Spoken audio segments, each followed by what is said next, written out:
আজকে আমরা আপনাকে আমাদের পালসার এস 150 বাইকের সম্পূর্ণ একটা রিভিউ দিতে চলেছি। বাইকটা কেমন, ভালো না মন্দ, আপনার কিনা ঠিক হবে নাকি ঠিক হবে না সেটা আপনি এই ভিডিওটা দেখলে বুঝতে পারবেন।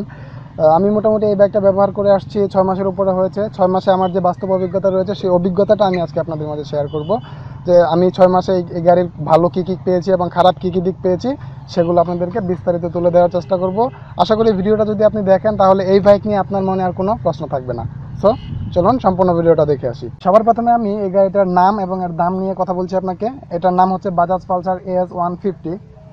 এটার সিসি হচ্ছে 150। হ্যাঁ, এটা বাজাজ কোম্পানির একটা গাড়ি। এটা যদি আপনি বাজার থেকে কিনতে চান তাহলে এর দাম পড়বে 2,23,500 টাকা। আমার কাছ থেকে 2,23,000 টাকা নিয়েছিল, 500 টাকা তারা আমাকে লেস দিয়েছিল। গাড়িটা কেনার সময় আপনাকে একটা চাবির ছোড়া নিয়েও সাথে দিবে না, শুধু গাড়িটা আপনি পাবেন। তারপরে এক্সট্রা লক বলেন বা অন্যান্য যে জিনিসগুলো দরকার হয় সেগুলো আপনাকে বাইরে থেকে আলাদাভাবে কিনে নিতে হবে। তো আমি আবার আপনাকে মডেলটা বলে দিচ্ছি। অনেকে আমাকে প্রশ্ন করেছেন ভাই গাড়িটার নাম কি, এটার দাম কত, সেজন্য আমি বলে দিলাম এটা হচ্ছে পালসার এস 150। আপনি গুগলে সার্চ করলেই পাবেন পালসার, বাজাজ পালসার এস 150 লিখে একটা সার্চ দিলে গাড়িটা চলে আসবে। আর এটার দাম হচ্ছে 2,23,500 টাকা। প্লাস পয়েন্টগুলোর মাঝে এক নম্বরে যেটা, সেটা হচ্ছে হেডলাইট। এটার এমন একটা পাওয়ারফুল হেডলাইট আপনি পাবেন যেটা মানে অসাধারণ, আপনি ব্যবহার করলে অবাক হয়ে যাবেন। সামনে যে একটা লাইট দিছে, এই লাইটটা যদি আপনি ব্যবহার করেন সামনের যত গাড়ি আছে ওরা কিছুই দেখতে পারবে না। সো এটার এক নম্বর প্লাস পয়েন্ট হচ্ছে এই গাড়ির হেডলাইট। আর 2 নম্বরে আপনি যে জিনিসটা পাবেন সেটা হচ্ছে এটার পাওয়ারফুল একটা ইঞ্জিন আপনি পাবেন। এটার ইঞ্জিনটা আপনি বলতে পারেন খুবই শক্তিশালী।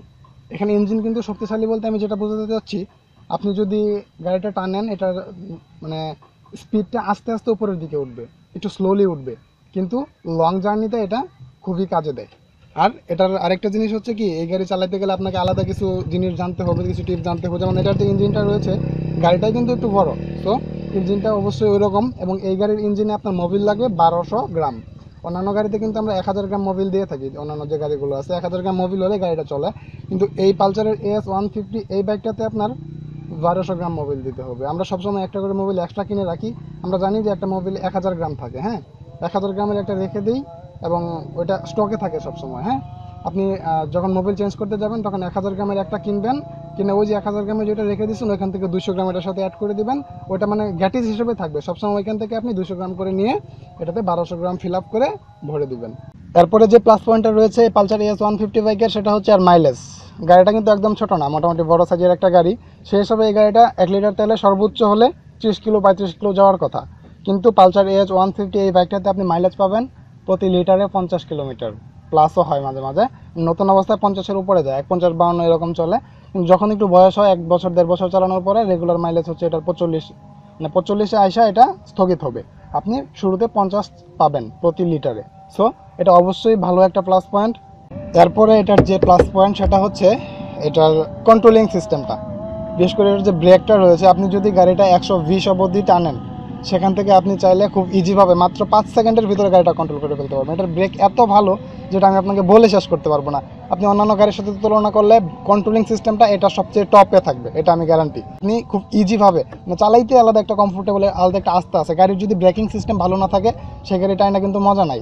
দেখা গেছে আপনার টান, বড় গাড়ি মানেই টান একটু বেশি থাকবে, 80-100 কোনো টান নাই এক্ষেত্রে। হ্যাঁ, আমরা ইজিভাবে 80-100-তে টানতেছি এবং মানে নর্মালভাবে জায়গায় ব্রেক হয়ে যাচ্ছে। কন্ট্রোলিং সিস্টেমটা এত ভালো যেটা আমি বলে শেষ করতে পারবো না, আপনি চালাইলে সেটা বুঝতে পারবেন। এবারে আমি আপনাকে এই গাড়ির যে জিনিসটার কথা বলবো সেটা এই গাড়ির প্লাস পয়েন্ট না মাইনাস পয়েন্ট সেটা আমি নিজেও জানি না। আমার পরবর্তী টার্গেট হচ্ছে এটার সাইলেন্সার। এই গাড়ির সাইলেন্সারটা কিন্তু আপনি অন্যান্য গাড়ির মতো পাবেন না। এটা দেখুন, এই পাশে আসলে আপনি দেখতে পারবেন এই গাড়ির অন্যান্য গাড়ির সাইলেন্সারটা কিন্তু ঠিক এই বরাবর থাকে, কিন্তু পালসার এস 150-র সাইলেন্সারটা একদম নিচে। দেখুন একদম নিচে এটার সাইলেন্সার রয়েছে।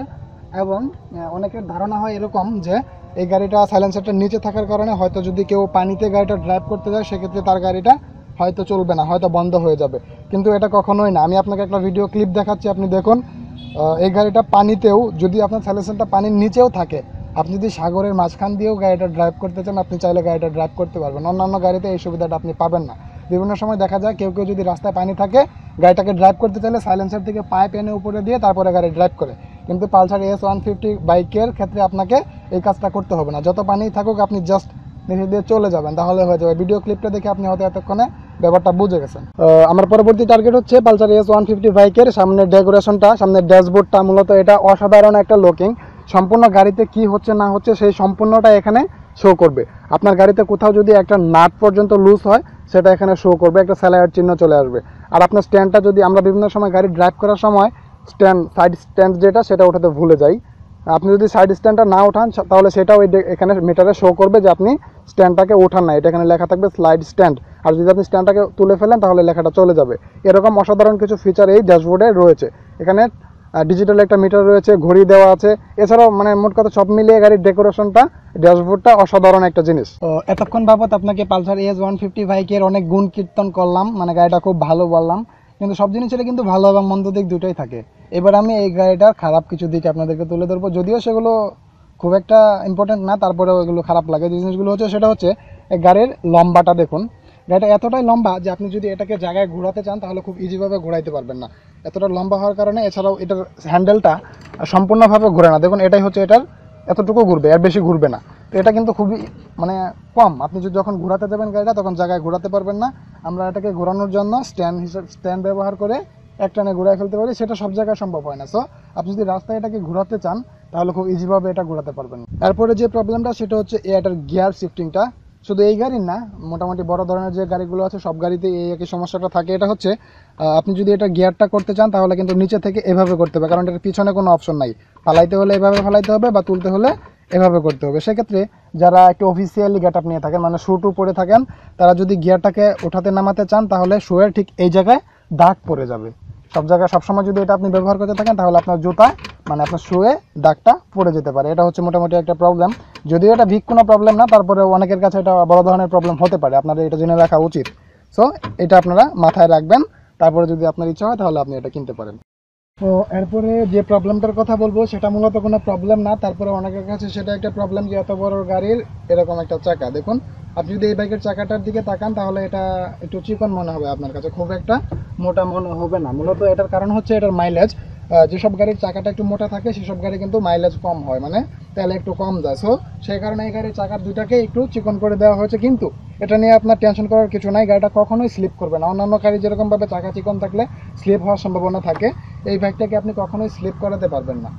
সো চাকা নিয়ে কোনো টেনশন নেই। তারপর আমি বলে দিলাম যে চাকাগুলো একটু চিকন টাইপের হয়। আরেকটা সমস্যা হচ্ছে, যেটা একটু মেজর সমস্যা আমার কাছে মনে হয়, গাড়িটা যখন আপনি শোরুম থেকে নেবেন নতুন অবস্থায়, গাড়িটা কেনার পরে এটা আপনি রাস্তায় চালাবেন, মিটারে যখন গাড়িটা 70 থেকে 80-র মাঝখানে থাকবে, মানে 70 এবং 80-র মাঝামাঝি অবস্থায় যখন গাড়িটা থাকবে, তখন নতুন অবস্থায় প্রথম 3000 কিলো আপনার গাড়িটা একটু ঝাঁকি দিবে।